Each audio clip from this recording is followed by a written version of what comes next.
हम मीनू झा प्रणाम करै छी सब मिथिलावासी के। आइ हम एकटा विषहारा के गीत गाबऽ जा रहल छी। कोशिश करै छी जे सब गोटे के नीक लागे। संग दऽ रहल श्रीमती ललिता झा। धन्यवाद। जय मिथिला, जय मैथिली।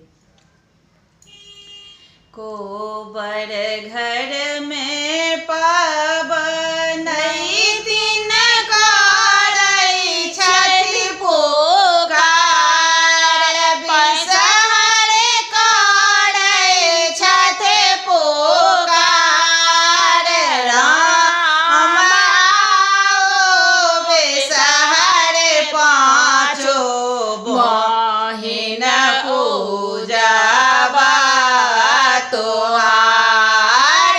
राम आओ विषहार पाँचो बहिन पूजबा तोहार।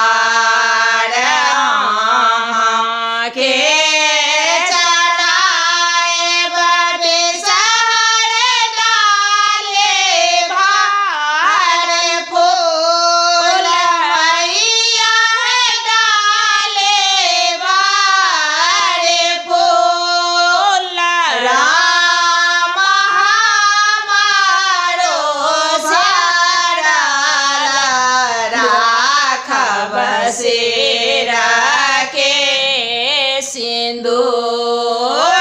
राम हमारो भरल राखब सिर